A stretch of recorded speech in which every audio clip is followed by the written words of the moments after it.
ओम तव कथामृतं तप्तजीवनं कविभिरीडितं कल्मषापहं শ্রবণমঙ্গলম শ্রীমদাততম ভুবি গৃণন্তি ये ভুরিদা জনাঃ।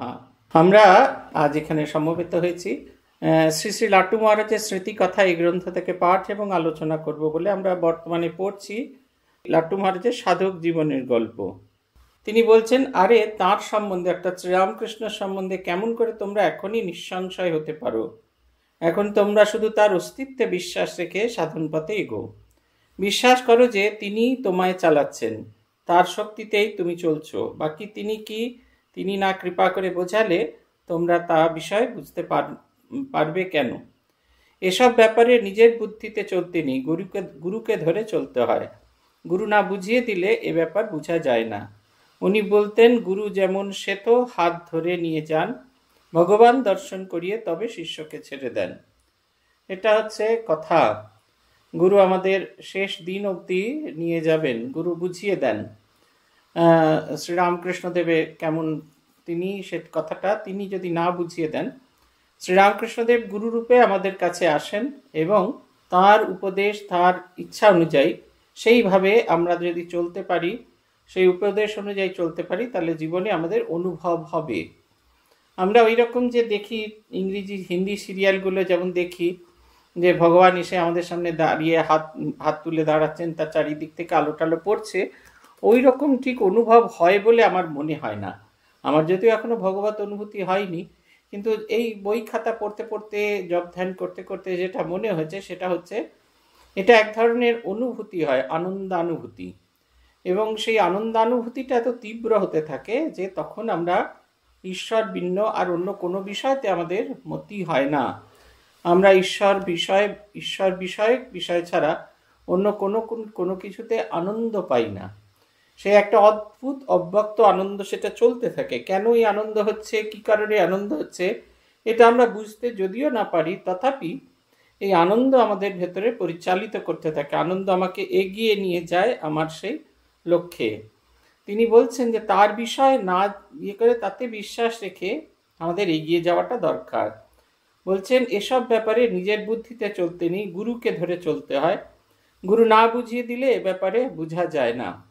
আমাদের পূজনীয় ভূতেশানন্দজি মহারাজ বলেছিলেন যে ঠাকুর সম্পর্কে যদি খুব ভালো করে বুঝতে চাও তাহলে অবশ্যই কথামৃত পড়া দরকার, নিয়ম করে কথামৃত পড়া দরকার। ভগবানের লীলা নানাভাবে পড়তে যেমন হৃদয়ে পরিষ্কার হবে, পরিচ্ছন্ন হবে, তত ভগবানের কৃপা খুব পরিষ্কার করে আমাদের কাছে আসবে। আমরা তখন এগুলো শুনতাম, শুধু কথাই শুনে যেতাম, কিন্তু এগুলো যে সত্য, এগুলো যে এরকমই হয়, এটা কখনো অনুভব করিনি। কিন্তু পরবর্তীকালে যত বয়স বাড়তে আরম্ভ করছে, যত তখন দেখছি যে কথামৃতের প্রতি পাতায় পাতায় প্রত্যেকটি লেখার ভেতরে শ্রীরামকৃষ্ণ সম্পর্কে একটি ছবি মাস্টারমশাই এঁকে দিয়ে গেছেন। এই যে আমরা রোজ পড়ি একটা মন্ত্র বলি, তব কথামৃতম তপ্ত জীবনম কবিভিড়িতম কলমশাপহম শ্রবণমঙ্গলম শ্রীমদাততম ভুবি গৃণন্তি ये ভুরিদা জনাঃ। এই যে মন্ত্র আমরা পাখি পড়ার মতো করে পড়ি, এই পাখি পড়া কোথায় আছে, কি আছে, মন্ত্রের কি অর্থ, সমস্ত কিছু আমরা বোঝার চেষ্টা করি, কিন্তু মন্ত্রটা যে শ্রীরামকৃষ্ণের একটা ছবি, এইটা উপলব্ধি করতে পারি না। এইটা কিন্তু এখন ভগবানের কৃপায় আমরা উপলব্ধি করতে পেরেছি যে শ্রীরামকৃষ্ণ কেমন, সেইটা বলবার জন্য মাস্টারমশাই যে কটা ছবি এঁকেছেন তার মধ্যে এটি অন্যতম। এবং এই ছবিতেই তিনি গোটা কথামৃতের জিস্ট বলেছেন। গোটা কথামৃত এই শ্রীরামকৃষ্ণ কেমন সেইটা বলতে চেয়েছেন, কাদের জন্য তিনি, কেমনভাবে তার আশা, কিভাবে তিনি ক্রিয়াশীল, এই সমস্ত কিছু এখানে বলা আছে। আমরা তারপর থেকেই অংশ পড়ব। প্রশ্ন হচ্ছে, গুরুই ভগবানকে দেখিয়ে দেন? এইটা একটা সংশয়শীল মনের প্রশ্ন। মহারাজ উত্তর দিচ্ছেন, হ্যাঁ, সদ্গুরুর কৃপায় ইষ্টের দর্শন পাওয়া যায়। সদ্গুরুকে ধরে থাকো, তিনি তোমাদের মনকে ঘষর করে সব মনের ঘষর সব মিটিয়ে দেবে। উত্তম গুরু কি করে জানো? বলছেন, উত্তম গুরু কি করে জানো? শিষ্যের সামনে ইষ্টকে আগিয়ে দেন, তারপর তিনি বসে বসে গুরু টানেন আর দেখেন শিষ্যের মন কেমন করে ইষ্টের দিকে চলেছে। যে উত্তম শিষ্য সে সব ত্যাগ করে কেবল ইষ্টের স্মরণ और সেবা করতে থাকে, আর যে অধম শিষ্য সে সেইখানেই ইষ্ট সেবা খতম করে দেয়। এই বলে তিনি নিম্নলিখিত গল্পটি বললেন। দেবরাজ ও দৈত্যরাজ একসাথে গুরু কৃপা পান। দুজনেই ইষ্টকে দেখলেন। বাকি দৈত্যরাজ ইষ্টকে দেখবার পর আমোদ করতে চলে গেলেন, আর দেবরাজ ইষ্টকে দেখে এমন হর্ষিত হলেন যে মূর্তি ভুলতে পারলেন না। তাকে দেখবার জন্য দিন রাত চেষ্টা করতে লাগলেন। শেষে গুরুজির কাছে গিয়ে বললেন, দোহাই গুরুদেব, और একবার আমায় ইষ্টদেবকে দেখান। দেবরাজের কথায় গুরুদেব ভারী সন্তুষ্ট হলেন এবং কৃপা করে তার মোহ কাটিয়ে দিলেন। দৈত্যরাজ আর গেলেন না, তাই লড়াইয়ের সময় দৈত্যরাজ হেরে গেলেন, আর দেবরাজ ভগবানের কৃপায় স্বর্গরাজ্যের রাজা হয়ে বসলেন। এইটি কথা, এই গুরু, এখানে কতগুলো কথা বলা হচ্ছে। সদ্গুরুর কৃপায় ইষ্টের দর্শন পাওয়া যায়। কি করে ইষ্টের দর্শন পাওয়া যায়? বলছেন, সদ্গুরু ধরে থাকো, তিনি তোমার মনের ঘসর ঘসর সব মিটিয়ে দেবেন। ঘসর ঘসর অর্থাৎ সংশয়। এইটা আমাদের জীবনে সবসময় এসে থাকে, সেই সংশয়টি আসে এবং ভগবানের কৃপায় সদ্গুরু আমাদের মনের ভেতরের এই যে যাবতীয় সংশয়, এইটি মিটিয়ে দেন। এবং এই সাধন ভজন করার ক্ষেত্রে আমি মনে আছে অনেকে খুব সাধন ভজন করছে, আমি সেইভাবে সাধন ভজন করতে পারছি না। যতবারই পূজনীয় ভূতেশানন্দজি মহারাজের কাছে যাচ্ছি, ওনার একটাই উপদেশ, মন দিয়ে জপ ধ্যান করতে থাকো, মন দিয়ে জপ ধ্যান করতে থাকো। বলতেন, আরে বাপু হবে হবে, মাথা পাগল করো না, আর বাপু হবে হবে।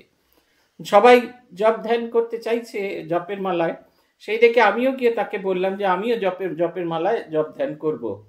উনি বললেন, না, আরো 1 বছর। প্রথমে জিজ্ঞেস করলেন কেন জপ করতে চাই মালাতে। আমি বললাম, এই সবাই জপ করছে দেখে আমারও খুব জপ করার ইচ্ছা হয়েছে।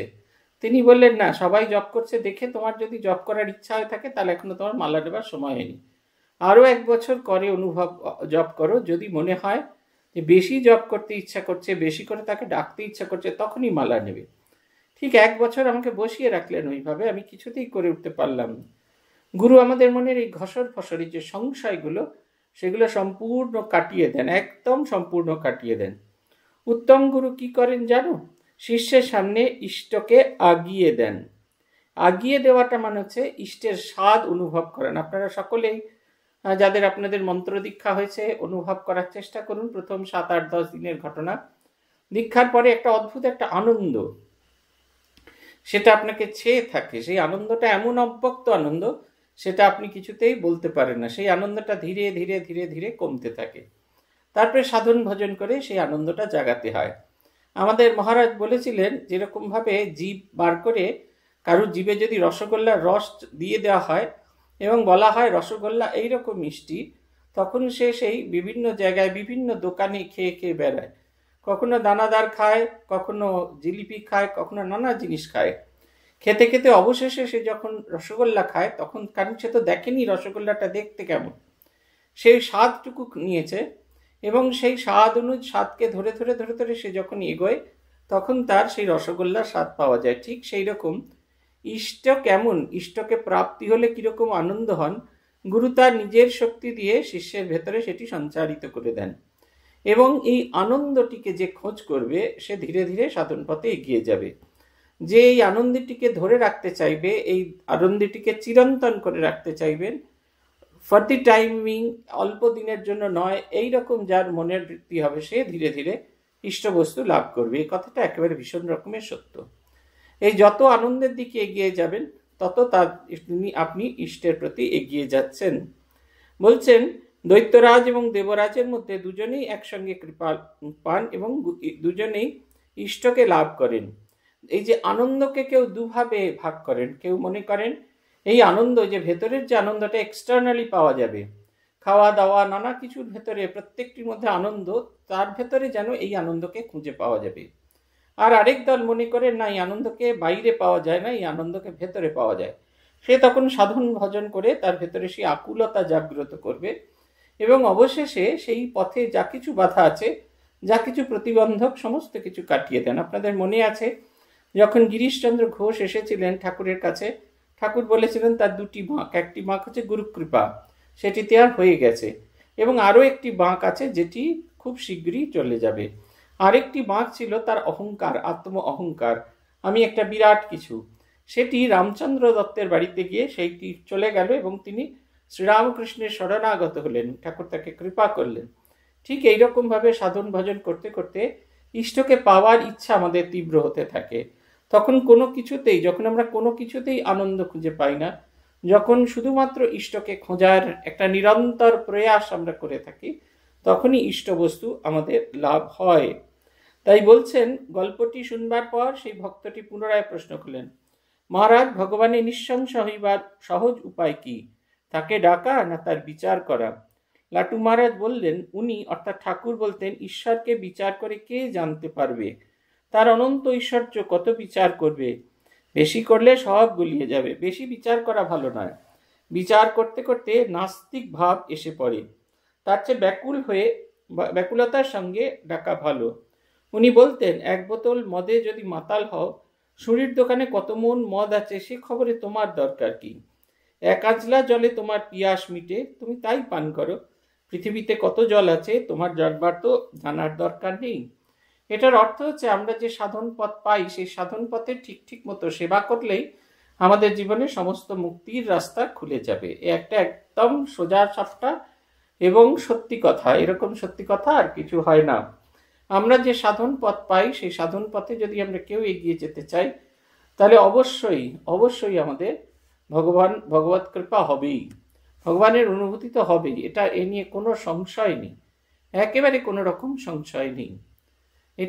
যে কেউ এই যে সাধন পথে যে কেউ এগিয়ে যাবে তার ইষ্ট লাভ হবে, তার ইষ্টের দর্শন হবে, তার ইষ্টের অনুভূতি হবে, এই সমস্ত কিছু তার হবেই। এটা কেউ আটকাতে পারে না, কোনো রকমভাবে কোনো শক্তি দিয়ে এটিকে আটকে রাখা যায় না। সেই কারণেই এই ইষ্টের প্রতি ভালোবাসা, এই ইষ্টের প্রতি কৃপা, ইষ্টের প্রতি একটা আকর্ষণ, এটা আমাদের জীবনে থাকা দরকার। এই যে আমাদের যে সাধন পথ পেয়েছি, সেই সাধন পথটিকে যদি আমরা কেউ সত্যি সত্যি আঁকড়ে ধরে থাকি, এই যে জপ ধ্যানের প্রক্রিয়া, দেখবেন এটার এত সহজ, খুব সাধারণভাবে এটি করা আছে। প্রার্থনা করার কথা বলা আছে, যাতে মনকে জগতের সবের সঙ্গে উদার করা যায়। নিজের আত্মমুক্তির জন্য প্রার্থনা কর্তা, জগতের মুক্তির জন্য প্রার্থনা করা দরকার, আত্মমুক্তির জন্য প্রার্থনা করা দরকার।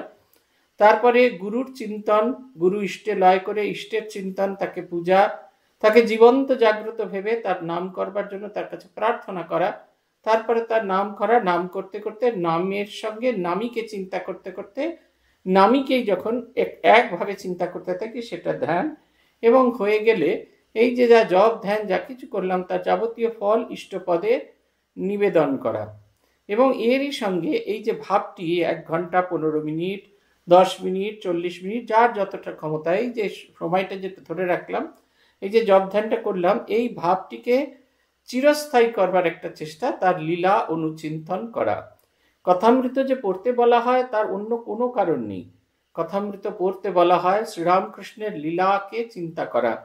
শ্রীরামকৃষ্ণকে অন্তরে যেরকম ভাবে দেখলাম, বাইরেও যেন তার ছবিটা আমরা দেখতে পাই। কথামৃত পড়লে কথামৃতের ঘটনার সঙ্গে যখন আমরা যেতে থাকি, তখন আমরা অনুভব করতে থাকি আমরা শ্রীরামকৃষ্ণের সাথে আছি। এটা আমি অনেককে বলেছি, অনেককে বুঝিয়ে বলেছি। একজন খুব বিচারপূর্বক দীক্ষা টিক্ষা নিলেন, কিন্তু তার ওসবে কথামৃত বা শ্রীরামকৃষ্ণ জীবনী বা অন্য ওই যে স্টাডিজ যেটা আমাদের ধ্যান সহায়ক হয়, সেইটা না পড়ে তিনি সব নানা রকমের সংহিতা টংহিতা উপনিষদ পড়তে শুরু করলেন। এটা হচ্ছে নিজের ইন্টেলেকচুয়াল ব্রেইনকে স্যাটিসফাই করা, কিন্তু এর দ্বারা আমাদের ভগবত লাভ হয় না। যদি মনের ভেতরে ভক্তি না তৈরি হলো, যদি তার প্রতি ভালোবাসাই না এলো, তাহলে শুধু বুদ্ধিমত্তা দিয়ে কিছুতেই তাকে খুঁজে পাওয়া যাবে না। বুদ্ধিমত্তা একটা জায়গায় গিয়ে থেমে যাবে, অনুভূতির রাজ্যে সেটা কখনো প্রবেশ করতে পারে না। এই কথা বলছেন, এখানে অনেককেই বলেছি, তারা শোনেন না। একজন দেখলাম ইদানিং দীক্ষা টিক্ষা নিয়েছেন, দীক্ষা নেবার আগে দীক্ষা পাওয়ার জন্য তার যে ব্যাকুলতা দেখলাম, দীক্ষা হয়ে যাওয়ার পর জপ ধ্যান সাধন ভজনে সেই রকম আর আমি কোনো রকম দেখি না। যদি এটা বিচার করার অধিকার আমার নেই, তিনি নিজে থেকে আমাকে বলেন বলে আমি এটা শুনি, এবং শুনতে শুনতে আমার যেটা মনে হয় যে সাধন ভজন হচ্ছে না বলে, ঠিক হচ্ছে না বলে এই জাতীয় সংশয়গুলো তৈরি হয়। কারণ এই পথগুলো আমরা পেরিয়ে এসেছি, আমাদের জীবনেও এরকম ঘটনা ঘটতো। যখনই সংশয় হতো মহারাজকে গিয়ে বলতাম, মহারাজের একটাই কথা, মন দিয়ে আরো জপ ধ্যান করো, আরো গভীরে জপ ধ্যান করো, এমনভাবে জপ ধ্যান করো যেন জপ ধ্যানের এটা যে রেশটা সেটা কখনো কোনো অবস্থাতে যেন না থামে। উনি দেখাতেন তেল যেরকম পরে এক পাত্র থেকে আরেক পাত্র, নিরবচ্ছিন্নভাবে ভগবানের চিন্তা, ভগবানের নাম জপ করা দরকার। সবসময় তো আমরা নাম জপ করতে পারি না, কিন্তু তার চিন্তাটি আমরা করতে পারি, নামীকে চিন্তা আমরা করতে পারি। নাম না নিতে পারলেও নামীকে চিন্তা করা খুব সহজ। অনেকেই অনেক রকম বই টই পড়েন, অষ্টাবক্র সংহিতা থেকে আরম্ভ করে কত কি পড়েন, কিন্তু যে ভালো করে যে জপ ধ্যান করার যে সময় জপ ধ্যান করেন, সেই পুরো সময়টা ভগবানকে কিছুতেই হৃদয়ের মধ্যে এনে করতে পারেন না। এটা তারা তাদের মুখ থেকেই শুনেছি। তিনি বলছেন যে ঈশ্বরকে বিচার করে কে কবে জানতে পেরেছে, তার অনন্ত ঐশ্বর্য অত বিচার করবে, বেশি করলে সব গুলিয়ে যাবে। সে একটা গল্প আছে না, একজন বিদেশি এসেছেন, তিনি এসে Howrah station, Howrah bridge cross করছেন, তখন ইংরেজিতে তিনি সেই পালোয়ানকে জিজ্ঞেস করছেন এই ব্রিজ কোন বানায়া, who has constructed this bridge? তখন বলছেন পতা নেহি হ্যাঁ। তখন তিনি বুঝলেন যে মিস্টার পতা নেহি হ্যাঁ বলে একজন লোক আছেন যিনি এটি করেছেন। তারপরে আবার যখন ভিক্টোরিয়া মেমোরিয়ালের সামনে দাঁড়িয়েছেন গাড়ি, তাকে জিজ্ঞেস করছেন এই মেমোরিয়াল কে করেছে? সে বলছে পতা নেই হ্যাঁ। ও তো বিস্মিত, বিরাট বড় মানুষ। তারপরে আবার সব দেখতে দেখতে ইন্ডিয়ান মিউজিয়াম সব দেখা টাকা হয়ে যাওয়ার পরে তিনি যখন তার গন্তব্যস্থলে যাচ্ছেন, দেখছেন ডেড বডি যাচ্ছে। বলছেন কে মারা গেছে? বলছেন পতা নেই হ্যাঁ। তিনি রিপোর্টার, তিনি তাড়াতাড়ি করে তার ডায়েরিতে গিয়ে লিখছেন যে মিস্টার পতা নেই হ্যাঁ, যিনি Howrah bridge, Victoria Memorial, Indian museum, কলকাতার সমস্ত দর্শনীয় বস্তু করেছেন, তিনি আজ বিকেলবেলা মারা গিয়েছেন। এই যে আমরা তার অনন্ত ঐশ্বর্যের দিকে না তাকিয়ে যদি তাকে খোঁজার চেষ্টা করি, তাকে যদি বোঝার চেষ্টা করি, তাহলেই হবে। ঐশ্বর্যের মধ্যে দিয়ে তাকে বোঝার দরকার নেই। ঠাকুর বলছেন এক বোতল মদে যদি মাতাল হও, সুরির দোকানে কত মন মদ আছে শেষ খবরে তোমার দরকার কি? সোনার দোকানে গেছেন, একটি খুব ভালো সুন্দর দেখে একটি অলংকার কিনে নিয়ে এসেছেন। সেই অলংকারটি রোজ দেখছেন আপনি, বারবার পড়ছেন, আস্তে আস্তে আস্তে আস্তে সেই অলংকারটি তার যে পলিশ সেটা কমে যাচ্ছে, পাথরের জেল্লা চলে যাচ্ছে, তার দাম কমে যাচ্ছে। অলংকারটিকে নিয়ে যদি আমি মেতে থাকি, তাহলে এই অলংকারটি যিনি বানিয়েছেন, এত সুন্দর যিনি, যার সৃষ্টিশীল মন, সেই মানুষটাকে খুঁজে পাওয়া যাবে না। ঈশ্বরের ঐশ্বর্য নিয়ে যদি আমরা মেতে থাকি, তাহলে ঈশ্বরকেই খোঁজার চেষ্টা করবেন না। ভক্ত বলছেন কাকে ডাকবো মহারাজ, গুরুকে না ইষ্টকে? লাটু মহারাজ বলছেন যাকেই ডাকো না কেন ও একই কথা হবে, গুরু ও ইষ্ট একই জানবে। সাধনকালে গুরু ইষ্টে ভেদ বুদ্ধি করতে নেই, সাধন করতে করতে সেসব বোঝা যায়। যে সাধন করবে না তার মনে এসব সংশয় তো জাগবেই। আরে সংশয় তো যত নষ্টের গোড়া। বিশ্বাস করো গুরুর কাছে গৌকা মাফিক পড়ে থাকতে হয়, আর বলতে হয় मैं गुलाम मैं गुलाम, मैं गुलाम तेरा, तू दीवान तू दीवान तू दीवान मेरा। এই ইষ্ট এবং গুরুর ভেতরে সংশয়, তার অস্তিত্ব নিয়ে এটা আমাদের একটা খুব বড় সংশয় হয়। কিন্তু দেখবেন সাধন করবার সময় আমাদের গুরু বলে দিয়ে গেছেন গুরুকে ইষ্টের সাথে লয় করিয়ে দিতে হয়। তাহলে এক্সিস্ট করছেন কে? শুধুমাত্র ইষ্ট, আর কেউ এক্সিস্ট করছেন না। কিন্তু আমি গুরুকে না ধরলে ইষ্টতে কাকে লয় করাবো? তাই গুরুর বন্দনাও প্রয়োজন, একই সঙ্গে ইষ্টের বন্দনা প্রয়োজন। তারপরে গুরু ইষ্টকে এক ধরে এগিয়ে যাওয়া দরকার। যখন সামনাসামনি দেখছি তখন গুরুমূর্তিকেই ইষ্টমূর্তি চিন্তা করতে হয়, কারণ আমার ইষ্ট ওই মূর্তি ধারণ করে আমাকে সাধন সহায় যাবতীয় পথ বলে দিয়েছেন। অতএব তাকে যদি আমার ইষ্টমূর্তি ভেবে করি, তাহলে আমার ইষ্টমূর্তির চলমান প্রতিমূর্তিকে দেখতে পাবো। বিশুদ্ধানন্দজি মহারাজের শরীর চলে গেছে, একজন ভক্ত প্রেমেশ মহারাজকে লিখেছেন, তার বড় দুঃখ বিশুদ্ধানন্দজির শরীর চলে গেছেন। বলছেন প্রতি বছর দুর্গা পূজা করে দেখো না, এক বছর মাটির প্রতিমা এনে পূজা করো, তাকে মা হিসেবে জ্ঞান করো, তারপরে বিসর্জনের দিন তাকে আবার গঙ্গায় ভাসান দেওয়ার সময় কেঁদে আকুল হয়ে পড়ো, পরের বছর আবার নতুন প্রতিমা করো, আবার তাকে মা বলে প্রার্থনা করো। ঠিক সেই রকম এতদিন শ্রীরামকৃষ্ণদেব বিশুদ্ধানন্দ প্রতিমায় আমাদের পূজা নিয়েছেন, এবার তিনি মাধবানন্দ প্রতিমায় আমাদের পূজা নেবেন। আমাদের কোনো দুঃখ নেই। ইষ্টের ভেতর, এই গুরুর ভেতর দিয়ে ইষ্ট বিকশিত হয়, তাই ইষ্ট চিন্তাটাও খুব ইম্পর্টেন্ট। আমরা ইষ্টকে গুরুকে কখনো যেন মানুষ না ভেবে থাকি। তাই বলছেন ভক্ত তাহলে গুরু কৃপা হি কেবলম, এই ধারণা নিয়ে আমাদের এগুতে হবে। কি বলেন? লাটু মহারাজ নিজের সাধন পথে ঠিক এভাবে চলিয়াছেন। ভক্তটি সেই ভাবের কথা বলিলেন, গুরু কৃপা হি কেবলম। এই আমাদের এগিয়ে যাওয়ার জন্য গুরু কৃপা। গুরুর এখানে একটি কথা আছে, গুরুর ধ্যানে বলা আছে সর্বধি সাক্ষীভূতম। গুরু আমাদের ভেতরে ধী শক্তি রূপে বিরাজ করছেন। ধী শক্তি কি করে? Power of intellect. এটি ভালো এবং মন্দকে জাজ করতে শেখায়। শুধু ভালো এবং মন্দকে জাজ করতে শেখায় নয়, ভালোটিকে গ্রহণ এবং মন্দটিকে বর্জন, এই দুটো কাজও শেখায়। এই দুটো কাজ একযোগে শেখায়। সেই কারণে গুরু এবং গুরু এবং ইষ্টকে বা গুরুকে যদি নিরন্তর চিন্তা করা যায়, আমাদের ভেতরে আমার বুদ্ধি শুদ্ধি হতে থাকবে। অশুভকে আমি বর্জন করে শুভকে গ্রহণ করতে করতে আমি শুভ স্বরূপ হয়ে যাই। ঈশ্বর হলেন শুভ স্বরূপ।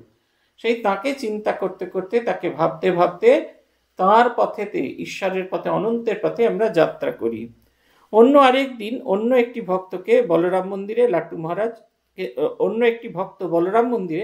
লাট্টু মহারাজকে জিজ্ঞাসা করেন, মানুষ গুরুতে মন রাখবার প্রয়োজন কি? তদুত্তরে মহারাজ বলেছিলেন, গুরু সচ্চিদানন্দ, তাই তাঁতে মন লাগলে পর সচ্চিদানন্দ তত্ত্বের জ্ঞান হতে পারে। और গুরু যে ভগবানের ভক্ত, শাস্ত্রে লেখা আছে ভগবানে মন রাখলে যে ফল পাওয়া যায়, তার ভক্তে মন রাখলে সেই ফলই পাওয়া যায়। ভগবত ভক্ত ভগবান এই তিনই এক। এইটার কথা হচ্ছে গুরুতে মন রাখার কি প্রয়োজন? অনন্তকে যদি আমরা চিন্তা করতে পারি, তাহলে কেন গুরুকে মন রাখবো?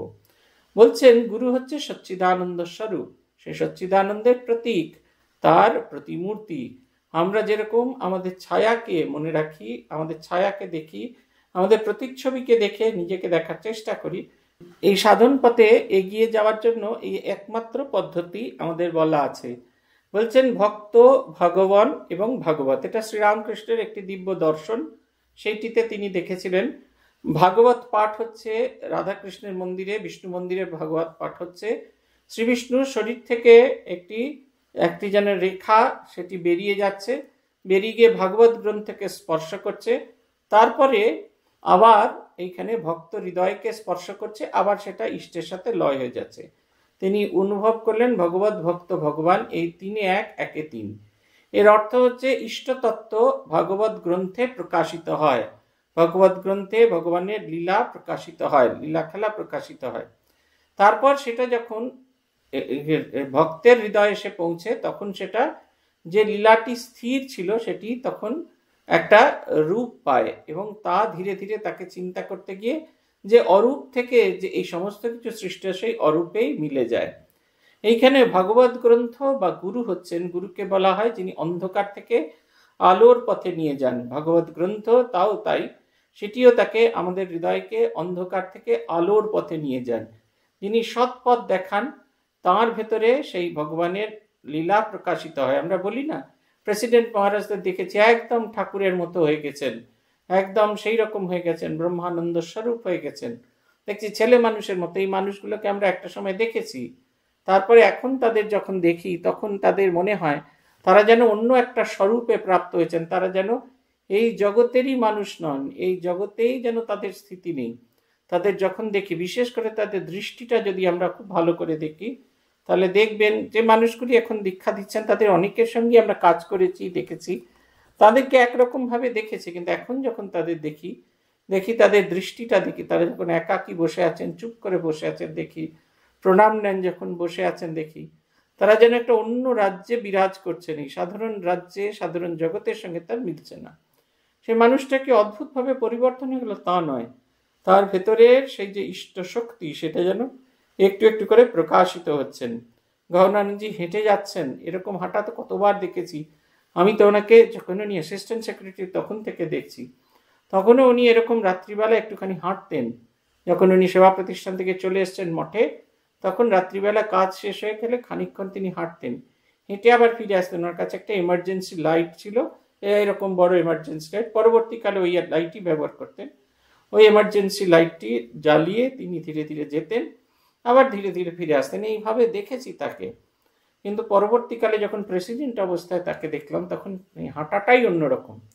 তিনি হেঁটে যাচ্ছেন, জগতে কে কোথায় দাঁড়িয়ে আছেন কারুর দিকে তার কোনো দৃষ্টি নেই, একভাবে তিনি এগিয়ে যাচ্ছেন। মনে হচ্ছে মানুষটাকে দেখে এই জগতেই মানুষটা নেই, যেন এক অন্য জগৎ, অন্য লোকে বিচরণ করছেন। শ্রীরামকৃষ্ণ সম্পর্কে আমরা যেরকম পড়ি, যেরকম দেখি, ঠিক সেই রকম, সেই তার মতো ছেলে মানুষই, তার মতো সমস্ত কিছু, সব কিছু তার মধ্যে প্রকাশিত হয়। তাই গুরুকে খুব ভালো করে নিখুঁতভাবে লক্ষ্য করলে ইষ্ট সম্পর্কে একটি সার্বিক ধারণা, যেটা আমরা গ্রন্থে পড়ি, সেইটি আমাদের এক কাছে প্রকাশিত হয়। তখন ইষ্টকে চিন্তা করাটা অনেক বেশি সহজসাধ্য হয়। নামীকে চিন্তা করা, নামের সঙ্গে নামীকে চিন্তা করা তখন আমাদের কাছে খুব সহজবোধ্য বলে বোধ হয়। বলছেন সাধন পথে গুরুকরণ কি অবশ্য প্রয়োজনীয়? লাটু মহারাজ বলছেন সাধন করতে গেলে একটা গুরু করা ভালো। তুমি ভগবানকেও গুরু করতে পারো, বাকি ভগবানের ভক্তদের গুরু করাই ভালো। কেন জানো? তোমার যখন পিয়াস লাগে তখন তুমি কি করো? জলের চেষ্টা করো তো? কাছাকাছি যেখানে জল পাওয়া যায় সেখানেই যাও তো? ভক্ত বলছে হ্যাঁ মহারাজ, তাই করি। লাটু মহারাজ বলছেন সাগর ঢুঁড়তে যাও কি? ভক্ত বললেন না, হাতের কাছে জল পেলে কে আবার সাগরের সন্ধান করে বলুন? লাটু মহারাজ বললেন তাহলেই তো হলো। ভক্ত গুরু যেমন নদীর জল, আর ভগবান হচ্ছেন সাগর জল। ভগবানের পিয়াস লাগলে গুরুর কাছে গিয়ে পিয়াস মেটাতে হয়। ভক্ত গুরু ছাড়া আর কেউ সে পিয়াস তুরন্ত মেটাতে পারে না। এ কথা ভীষণ রকমের সত্য। ভগবানকে যদি দেখতে হয় তাহলে তার যে প্রণালীর মধ্যে দিয়ে তার কৃপা আসে, সেই প্রণালীটিকে দেখা দরকার। সেই প্রণালীটিকে যত আমরা দেখতে থাকবো, তত ভগবান সম্পর্কে একটি স্থির আমাদের সিদ্ধান্ত আসবে। ভগবানের প্রতি আমাদের ভালোবাসা তত গভীর হতে থাকবে যত তাকে দেখতে। এখানে তুলনা করা হচ্ছে, যখন জল তেষ্টা পায় তখন তো আমরা সাগরে যাই না জল খেতে, সাগরের জল পান করার জন্যই অত জল রয়েছে। তখন আমরা নদীতে জল খোঁজ করি এবং সেখান থেকে সামনে যে জল পাই সেই জলটাই পান করি, তখন আমরা দূরের কিছু যাই না। ঠিক সেই রকম অনন্তকে জানবার জন্য অনন্ত যে রূপে নিজেকে প্রকাশিত করেন সেই রূপটিকে দেখা বেশি জরুরি। তিনি বলছেন, তাই মনে হয় সাধক লাটু প্রাণের পিয়াসাবশতই ঠাকুরের দিকে সর্বদা মন ফেলিয়া রাখিত। শুধু মন ফেলিয়া রাখিত না, সঙ্গে সঙ্গে ঠাকুরেরও ধ্যান করিত। ঠাকুরের ধ্যান করিতে করিতে সাধক লাটু অমৃতময় পরম তত্ত্বে লীন হইয়াছিল। ঠাকুর জানিতেন লাটু ভাবপ্রবণ, তাই হৃদয়ের ভাবপ্রবণতাকে অবলম্বন করিয়া যেসব সাধন ক্ষেত্র সুপ্রচলিত আছে, তাহাদের মধ্যে যেটি প্রধান ও সহজ ফলপ্রসূ, সেটিকে অবলম্বন করিয়া ঠাকুর তাহাকে সাধন পথে চালিত করিয়াছিলেন। তিনি নিজে নাম সংকীর্তন করিয়া লাটুর অন্তরে নামে রুচি আনিয়াছিলেন। এ সম্বন্ধে রামলাল দাদার মুখ হইতে শ্রুত 2টি প্রসঙ্গ লিপিবদ্ধ করিতেছি। একদিন কোন্নগরে কতগুলি ভক্ত দক্ষিণেশ্বরে ঠাকুরের সামনে কীর্তন করতে থাকে। ঠাকুর সেই কীর্তনে নিজে যোগ দিয়েছিলেন আর নিজ প্রিয় সেবক লাটুকেও যোগ দিতে বলেন। লাটুকে এর আগে কোনোদিন কীর্তন করিতে দেখি নাই। লাটু তখন ওই স্থানটিতে স্থান দেখাইয়া বসেছিল।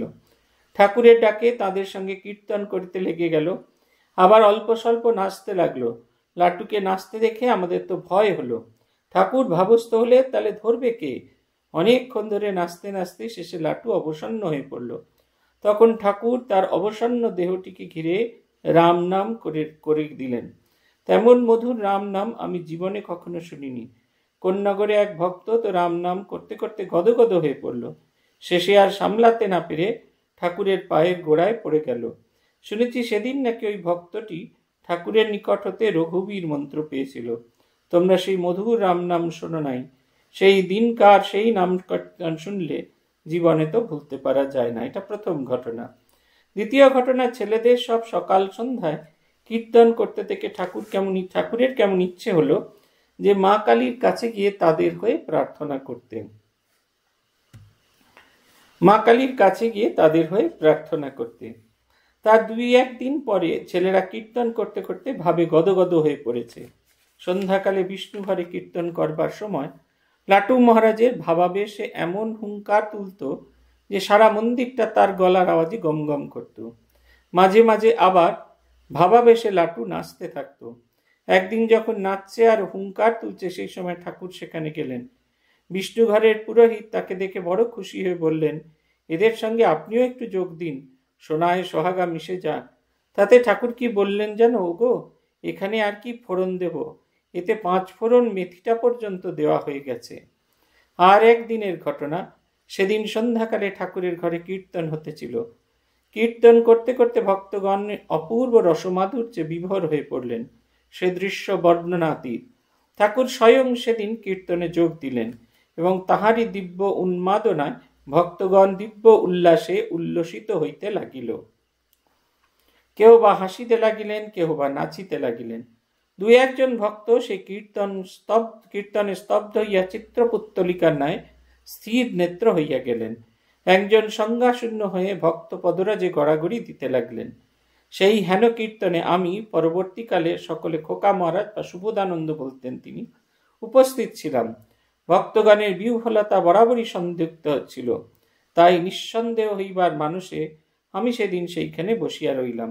সকলে চলিয়া গেলে সেই ঘরে আমাকে একাকী থাকিতে দেখিয়া ঠাকুর জিজ্ঞাসা করলেন, কি গো, তুমি এখনো বসে রইলে যে? তাহার কথায় বলিলাম, আমার একটা জিজ্ঞাস্য ছিল, আজকে এই যে কীর্তন হলো, এর মধ্যে ঠিক ঠিক কার ভাব হয়েছিল?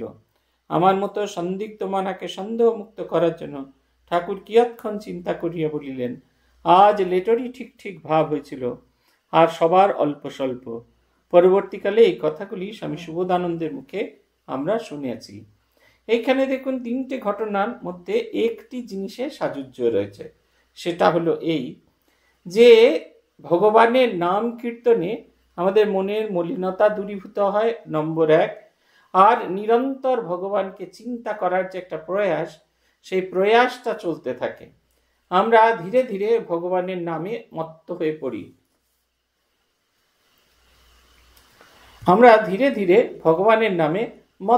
পড়ি।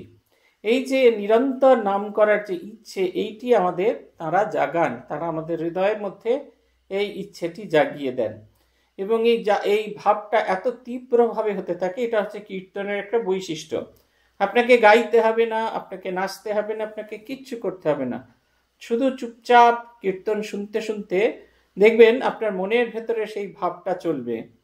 আমরা তখন ট্রেনিং সেন্টারে আছি, বরানগর পাটবাড়িতে গিয়েছি। সেখানে 24 ঘন্টা অখণ্ড কীর্তন হতে থাকে। সেই শীতের সকালে আমরা প্রথম বরানগর পাটবাড়িতে এসে উপস্থিত হয়েছি। ধীরে ধীরে 1-2 সবাই, সে অন্ধকার আলো আঁধার আছে, এরকম 5টা, 5:15 হবে, তখন অন্ধকার। বেলুর মঠ থেকে বাস এসে পৌঁছেছে, আমরা নেমেই প্রথম বরানগর পাটবাড়িতে গিয়েছি। এবং আমরা শুনছি সমস্ত মন্দির শান্ত, কিন্তু কোথাও একটা নাম হচ্ছে, ভজনিতাই গৌর রাধেশ্যাম। তারপরে খানিকক্ষণ পর জপ হরে কৃষ্ণ হরে রাম, এটি হচ্ছে, এবং কোথাও যেন একটা খঞ্জনি বাজছে।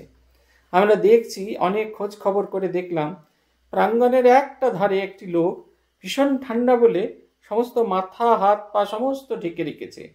আর খানিকটা দীর্ঘ সময় ধরে নাম করছিলেন বলে তিনি খানিকটা ক্লান্ত হয়ে পড়েছেন, তাই একটানা করতে পারছেন না। ভজনিতাই গৌর রাধেশ্যাম বলে খানিকটি পজ দিচ্ছেন, সেই সময় তার খঞ্জনিটি ঝিঙ্কি ঝিঙ্কি করে বাজছে, আর তারপরে ভজ হরে কৃষ্ণ হরে রাম এইটি বলছেন। এইটি আমরা শুনতে পাচ্ছি। আমরা দেখলাম সেদিনকে সবাই প্রণাম করতে গিয়ে ওটা শুনছি। কেউ কেউ প্রথমে মজা করছিলেন, কিন্তু যখন ট্রেনিং সেন্টার আমরা সারাদিন সব জায়গায় ঘুরে ঘুরে এলাম, সবাই কিন্তু মুখের মধ্যে এই ঘুরে ফিরে এর কাছ থেকে ওর কাছ থেকে সেই বাণীটা আসছে, ভজনিতাই গৌর রাধেশ্যাম। এমনকি আমরা ট্রেনিং সেন্টার ফিরে গেছি, ট্রেনিং সেন্টারে ঘরে বসে আছি, শুনতে পাচ্ছি বারান্দার কোনো না কোনো কর্নারে কারুর সঙ্গে কারুর দেখা হয়েছে, যারা বেড়াতে গেছিলেন ফার্স্ট ইয়ারে, তারা তাদের একে অপরকে এই বলে ডাকছে না, তারা ওই একটাই বলছেন, ভজনিতাই গৌর রাধেশ্যাম। কয়েকদিন অন্তত দিন 15-20 অবধি এই ভাবটি ছিল। দেখুন, নামের মাধুর্য এমন। আমি নাম করিনি, নাম কীর্তনে যোগ দিইনি, শুধু নাম শুনেছি। নাম শোনার ফলে সেটি আমার মনের ভেতরে এমনভাবে ছাপ ফেলে যায় যে তার থেকে বেরিয়ে যেতে পারি না। যারা আমরা প্রথমে ভগবত নাম করতে পারছি না, জপ ধ্যান করতে পারছি না, তাদের নামের প্রতি ভালোবাসা জাগানোর জন্য কীর্তন হচ্ছে অন্যতম ভালো উপায়। ভগবত কীর্তন করলে মন ভালো হয়। আমাদের একজন সাধু বলেছিলেন, তিনি যখন সাধু হননি, তিনি যখন গৃহস্থ আশ্রমে ছিলেন, বাড়িতে যখন ছিলেন, পড়াশোনা করতেন, তিনি বলছেন যে যেদিন মন বসতো না সেদিন ভালো করে কয়েকটা গান গেয়ে নিতাম, আসনে বসেই কয়েকটা গান গেয়ে নিতাম, মন একেবারে স্তব্ধ হয়ে যেত, শান্ত হয়ে যেত, এবং তারপরে যে জপ ধ্যান হতো সেই রকম জপ ধ্যান আর কখনো হয় না। বেলুড় মঠে আমরা দেখতাম মাঝে মাঝে তিনি ছটফট করতেন জপ ধ্যান করতে করতে, কখনো উঠে দাঁড়িয়ে পড়তেন, কখনো বসতেন। একদিন আমরা তাকে জিজ্ঞাসা করেছিলাম, বলছেন আমার মনটা এইরকম জানো তো, কিছুতেই ভগবানের মন বসে না। আগেকার দিনের আগে তো অনেক জপ ধ্যান করতেন শুনেছি, তখন উনি বলতেন আগে কিরম ভাবে জপ ধ্যান করতাম, যখন মন ভগবানে বসতো না তখন এই ভগবানের গান গাইতাম, কীর্তন গাইতাম বা কোনো একটা ভালো গান গাইতাম। 4-5টা গান গাইলে মনের যে অশান্ত ভাব সেটা সম্পূর্ণভাবে দূরীভূত হয়ে যায়, এবং তারপরে সেই মন দিয়ে যখন জপ করা যায় মন তখন সিধে ভগবানের সঙ্গে একীভূত হয়ে যায়। এই কীর্তন হচ্ছে একটা খুব বড় ভূমিকা। ভগবানের নাম কীর্তন করলে মনের ভেতরের এই ভাবটি খুব ঘনীভূত হতে থাকে। বলছেন এই সবার ক্ষেত্রে এই যে একদিন যখন এরকম সবাই খুব হইচই করছে, অনেকে কীর্তনের সময় আবার আরেকটা ড্রব্যাক যেটা হচ্ছে সেটা হচ্ছে অনেক সময় কীর্তনকে আমরা হাতিয়ার করে ফেলি। আমাদের ভাব বা ভগবানের প্রতি ভালোবাসা জাগুক বা না জাগুক, কীর্তন করতে করতে অনেক সময় আমরা খুব উন্মত্তের মতো নাচা গানা করতে থাকি। এই উন্মত্তের মতো নাচা গানা করতে করতে আমাদের একটা আবেশ আসে বটে, কিন্তু সেই আবেশটা দীর্ঘস্থায়ী কখনো হয় না, এটাও কথা। সেই কারণে এই যে কীর্তনের বিষয়ে স্বামীজি এত কড়া ছিলেন, তার কারণটা হচ্ছে এই মনটা খুব দ্রুত ওপরে উঠে যায়, কিন্তু যদি আমার যোগ্যতা না থাকে সেই মনকে ধরে রাখার, তাহলে আমার মন যতটুকু হয়েছিল ততটুকু ভেঙে চুরমার হয়ে যায়, তাতে সাধক জীবনের অবমাননা হয়। উপরোক্ত প্রসঙ্গগুলি হইতে বলিতে ভরসা পাই যে সেবক লাটু সংকীর্তনের মধ্যেই দিব্য সংকেত পাইয়াছিল। সাধন পথে দিব্য সংকেত একটি অমূল্য সম্পদ, কারণ দিব্য সংকেত না পাওয়া পর্যন্ত নামে ঠিকমতো রুচি হয় না, এমনকি এই নামে প্রগাঢ় বিশ্বাস জন্মায় না। অধিকন্ত সাধক যে সাধন পথে অগ্রসর হইতেছে তাহাও সে নিজে বুঝিতে পারে না। তাই একদিকে দিব্য সংকেত যেমন সাধনার সহায়ক, অন্যদিকে তেমনি দিব্য সংকেতই সাধকের অন্তর বেদনার কারণ। একদিকে যেমন উহা সাধক হৃদয়ে ব্যাকুলতা সৃষ্টি করে, অন্যদিকে তেমনি উহা বৈষয়িক জীবনের প্রতি সাধকের বৈরাগ্যবান ও উদাসীন করে তোলে। প্রায়ই দেখা যায় যে দিব্য সংকেত পাইবার পর হইতে সাধকগণের এক নতুন অবস্থা প্রাপ্ত হয়, যে অবস্থায় তাহাদের মন বুদ্ধি ইন্দ্রিয় প্রভৃতি অহরাত্র সেই সংকেতের প্রতীক্ষায় থাকে এবং তৎপ্রাপ্তির আশায় অতিরিক্ত ভজনানন্দে মাতিয়া নিজের দেহ মন বুদ্ধিকে ক্লিষ্ট ক্ষিন্ন করে তোলে। দক্ষিণেশ্বরের সাধক লাটুরও ঠিক সেই রকম হয়েছিল। অতিরিক্ত নাচুনি কাঁদুনিতে লাটুক আপন শক্তিক্ষয় করিতে দেখিয়া ঠাকুর একদিন বলিলেন, ওরে বেশি নাচুনি কাঁদুনি ভালো নয়, ওতে সময়ে ভাবভঙ্গ হয়ে যায়। ভাবকে গোপন করতে না পারলে অন্তর্মুখী হতে চায় না, এটা হচ্ছে কথা। রিকগনিশন এসে যায় আপনার সাধন ভজনের, এই কীর্তন করলে আপনার ভগবানের প্রতি যে ভালোবাসা সেটা একটু একটু করে জাগতে থাকে, এটা একবারে ঠিক। কিন্তু সেটা আমাদের যদি দিব্য সংকেত না দেয় তাহলে কিন্তু খুব মুশকিল। দিব্য সংকেত পাওয়া দরকার আছে, দিব্য সংকেত পাওয়া যায়, এটা খুব একটা যে জটিল কিছু তা নয়, আপনারাও পান, নিশ্চয়ই পান। এই দিব্য সংকেত পাওয়া যায়, আপনি অনুভব করতে পারেন you are in the right track, এটা আপনি অনুভব করতে পারবেন। এবং যখনই অনুভূতিটা খুব তীব্র হতে থাকে তখন আমরা এই দিব্য সংকেত আমাদের এগিয়ে নিয়ে যেতে সাহায্য করে। অনেক সময় কি হয়, এই নাচুনি কাঁদুনির হওয়ার ফলে একটা রিকগনিশন এসে যায়, বাজারে লোকজন বলবে যে অমুক চন্দ্র অমুক খুব ভালো করে এই সাধন ভজন করে থাকে, এ খুব বড় সাধক। আমি দেখেছি সাধকের পতন, আমি দেখেছি। একজন আমাদের সঙ্গে পূজনীয় স্বামী ভূতেশানন্দজি মহারাজের কাছে মন্ত্র দীক্ষা পেয়েছিলেন। তিনি এমনিতে বৈষ্ণব ছিলেন, ফলে ছোটবেলা থেকেই এই কীর্তন, আখর দেওয়া, এই সমস্ত খোল বাজানো এগুলো খুব ভালো পারতেন। তিনি সাধন ভজনের শেষে তার খুব একটা ছোট্ট ঘর ছিল, এত ছোট ঘরে মানুষ কি করে থাকতে পারে, আমার কিছুতেই মাথার মধ্যে ঢুকতো না। তিনি তার ওই ঘরে, সেই ছোট্ট ঘরটিতে তিনি রান্না বান্না করতেন, খুব সাধারণ রান্না, এবং তিনি তার নিজের কাজকর্ম সেরে সন্ধেবেলা এসে, সকাল সন্ধে দুবেলাই তিনি হাত মুখ ধুয়ে দীর্ঘ সময় জপ করতেন এবং কীর্তন করতেন। তার মাঝে মাঝে শ্বেত পুলক কম্পনাদি এগুলো হতো, আমি নিজের চোখেই দেখেছি।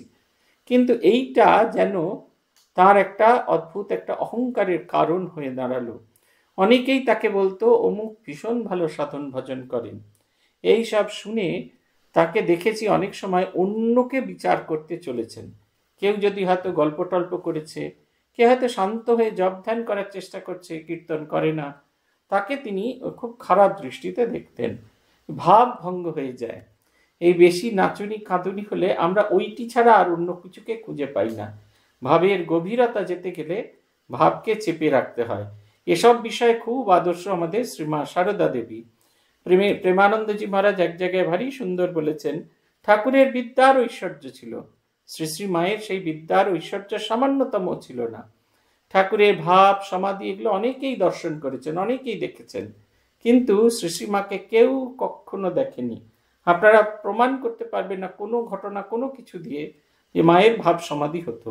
তিনি যোগিন মাকে বলেছিলেন না, গিয়ে ঠাকুরকে বলবে যেন আমার একটুখানি ভাব সমাধি হয়। ঠাকুর গিয়ে ঠাকুরের কাছে তিনি গিয়ে বলাতে ঠাকুর খুব গম্ভীর হয়ে গেলেন। যোগিন মা দ্বিতীয় কথা বলতে পারলেন না। তারপরে ঠাকুরের কাছ থেকে তিনি যখন ফিরে এলেন, খুব আস্তে করে দরজা খুলেছেন, দেখছেন মা ঠাকুরের পুজো করছেন। পুজো করতে করতে কখনো খিলখিল করে হাসছেন, আর কখনো ঝরঝর করে কাঁদছেন, আবার কখনো ধীর স্থির শান্ত হয়ে যাচ্ছেন। এই দৃশ্য দর্শন করার পরে তিনি আস্তে আস্তে ফিরে গেলেন, তার নিজের জায়গায় ফিরে গেলেন এবং অপেক্ষা করতে লাগলেন। বেশ খানিকক্ষণ পর যখন মা ঠাকুরুন তার সাধন আসন থেকে উঠলেন, তখন যোগিন মা তার কাছে এলেন, বললেন, তুমি এই কিছুক্ষণ আগে এসেছিলেন? তিনি আর কোনো কথা না বলে মাকে জড়িয়ে ধরে বললেন, তবে যে মা, আপনি যে বলো, তুমি যে বলো তোমার ভাব সমাধি কিছু হয় না। মা তার হাতটিকে চেপে ধরেছিলেন। লাটু মহারাজের এই তুরিয়ানন্দজি মহারাজ বলছেন, ভারতী প্রাণাশ্রুতি কথায় আছে, ভারতী প্রাণমাতাজি মায়ের সেবা করতে কাশী থেকে ফিরে আসছেন মায়ের কাছে, তখন তার সঙ্গে দেখা হয়েছিল তুরিয়ানন্দজি। তুরিয়ানন্দজি বললেন, তুমি মায়ের সেবা করতে যাচ্ছ, মায়ের সেবা করতে যাচ্ছ। জানো, যে মনকে আমরা সাধন ভজন করে এই গলার ওপরে ওঠাতে পারি না, মা শুধু রাধি রাধি বলে সেই মনটাকে কণ্ঠে নামিয়ে রাখেন। মায়ের এইটি যদি ভাব কেমন ভাবে তাকে লুকোতে হয়, এটা যদি কারুর কাছ থেকে শিখতে হয়, তাহলে আদর্শ হচ্ছেন শ্রীমা সারদা দেবী। তার মতো এরকম ভাব লুকিয়ে কাজ করার মানুষ আমরা কাউকে এর আগে কোনোদিন খুঁজে পাই না। তার সমস্ত টুকুই যে ঠাকুরের ছবি আমরা দেখি, ঠাকুর বলছেন গভীর ভাব অবস্থার কথা, আঙুল এরকম করে বসে আছেন, সব কিছু, কিন্তু মা যে বসে আছেন, মায়ের ধ্যান মন্ত্রে একটি কথা বলা হয়েছে, সুখাসীনম কৃপাময়ীম, তিনি সুখা আসনে আসীনা। তার দেখুনি যে বসাটা ন্যাচারাল, আপনিও ঠিক ওই রকম ভাবে বসেন, এমন ভাবে বসেছেন, তার কোথাও এতটুকু আলাদা করা যাচ্ছে না, তাকে সাধারণের সঙ্গে কোথাও আলাদা করা যাচ্ছে না। এই শক্তিটি ছিল বলে তিনি তার ভাবকে সামলাতে পারতেন বলে এই রামকৃষ্ণ সাম্রাজ্য এখনো পরিচালনা করে চলেছেন। তাই এইটি সাধকের আরেকটি বড় লক্ষণ হওয়া দরকার, সেটা হচ্ছে এই যে এই রকম মাতামাতি ভালো নয়। আমরা শেষ করব আরেকটি জিনিস দিয়ে। ঠাকুরের এই সাবধান বাণীতে লাটু তাহার বহিঃপ্রকাশমান ভাব লক্ষণগুলিকে যথাসম্ভব গোপনে রাখিবার চেষ্টা করিতে লাগিল, কিন্তু শেষে অসমর্থ হইল, তখনই তাহা পড়িল না। যাহারা ভাবের ভান করিয়া থাকে, তারা ইচ্ছা করিলে ভাব গোপন করিতে পারে, কিন্তু যাহাদের ভাব ভান নয়, তাহারা ইচ্ছা মাত্রই পারে না। ঠাকুর বলিতেন, ভাব যেন মহাহাতি, ভাবহস্তি দেহঘরে প্রবেশ করে দেহ তোলপাড় করতে থাকে। সাধক লাটুর তৎকালীন অবস্থা সেরূপ হইয়াছিল। তাই তিনি তখন তাহাকে কখনো ভাবে গদগদ হইয়া পড়িতে, আবার কখনো বা চঞ্চল বা স্থির হইতে দেখা যাইত। সহস্র চেষ্টা সত্ত্বেও লাটুর মতো ভাবপ্রধান সাধক আপনার ভাব সংবরণ করিতে পারত না। অনেক সময় হয়ে যায় ভাবের এমন প্রাবল্য থাকে, নিজেকে কোনোভাবে কোনো অবস্থাতেই কন্ট্রোল করা যায় না, কখনো কিছুতেই যেন নিজেকে আর আটকে রাখা যায় না। তখন আমরা নিজেদের কাছেই নিজেরাই প্রকাশিত হয়ে যায়, খুলে ফেলি, আমাদের সামনের আবরণ উন্মুক্ত হয়ে যায়। কিন্তু এটা করলেও চলবে না, সাধককে সেই ভাবটিকে আটকে রাখতেই হবে। ভাব যদি আমরা আটকে রাখতে না পারি তাহলে কিন্তু এর দুটো দিক হতে পারে। একটা হচ্ছে আমাদের তীব্র উত্থান হতে পারে, ক্রমাগত ভাবের রাজত্বে এগোবো যখন, তখন আমরা ধীরে ধীরে স্থির শান্ত হয়ে যাব, আপনা আপনি হব। আর দুই হচ্ছে, না হলে লোকের কাছে প্রশংসা করিয়ে যে অবস্থা আছে তার থেকে পতন হতে পারে। সেই কারণে আমাদের এই নিজেদের ভেতরে ভাব জিনিসগুলোকে লুকিয়ে রাখতে হয়। এই যে আমাদের সাধন ভজন করার সময় একটা কাপড় দিয়ে আঙুলগুলোকে ঢেকে রাখতে বলা হয়, তার মূল কারণ তাই। আমি কি করছি, সাধন যে পদ্ধতি, সেই পদ্ধতিটা কাউকে দেখানো চলবে না। এটি পাবলিকলি ডিসপ্লে করার জিনিস নয়। এটা ভুললে চলবে না যে সাধন জীবন আর নোটিশ বোর্ডের ভেতরে ফারাক আছে, এইটি কিন্তু আমাদের বুঝে নিতে হবে। আজ এই পর্যন্ত। আমরা আগামী শনিবার চেষ্টা করব আমরা আবার এই বিষয় নিয়ে আলোচনা করতে। ওম প্রণতানাম প্রসীদত্বম দেবী বিশ্বার্তিহারিণী त्रैलोक्यवासिनामिड्ये लोकानां वरदा भव। ओम शांति ओम शांति ओम शांति। हरि ओम तत्सत्। श्री रामकृष्णार्पणमस्तु।